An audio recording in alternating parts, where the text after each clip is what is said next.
নমস্কার, আমি স্বপ্না বন্দ্যোপাধ্যায়। আজ আপনাদের শোনাবো কবি আরিফ আহমেদ খানের কবিতা বসন্ত নয় অবহেলা।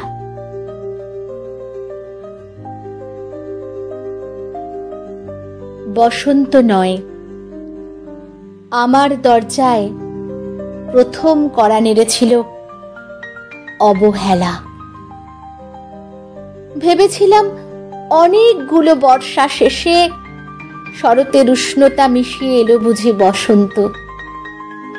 দরজা খুলে দেখি আমাকে ভালোবেসে এসেছে অবহেলা।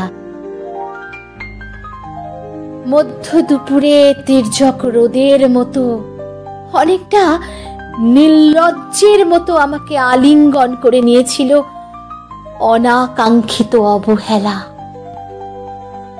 আমি চারপাশে তাকিয়ে দেখেছিলাম আমার দিন দশায় কারো করুণা বা আরতির পেখম ছড়িয়ে আছে কিনা। ছিল না। বৃষ্টিহীন জনপদে খড়খড়ে রোদ যেমন দস্যুর মতো অদমনীয়, তেমনি অবহেলাও আমাকে আগলে রেখেছিল নির্মোহ, নিঃসংকোচিত। আমি অবহেলাকে পিছনে ফেলে একবার দৌড় দিয়ে এগিয়ে গিয়েছিলাম। তখন দেখি আমার সামনে কলহাস্যে দাঁড়িয়েছে উপেক্ষা।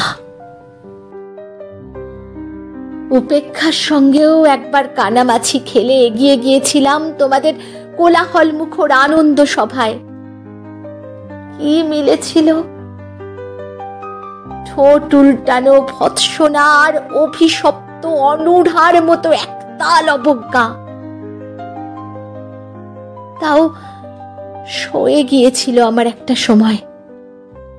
হ্যাঁ, একবার তুমি বা তোমরা যেন দয়া করে বাঁকা চোখে তাকিয়েছিলে আমার দিকে।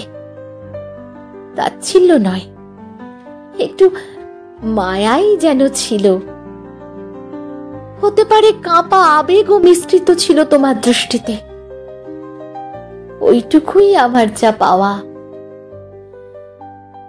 আমি ঝরে যাওয়া পাতা, তুমি ছিলে আকস্মিক দমকা হাওয়া।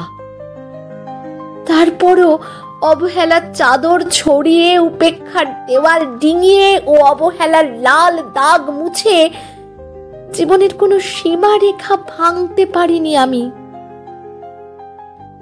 এ কথা জানি শুধু অন্তর্যামী।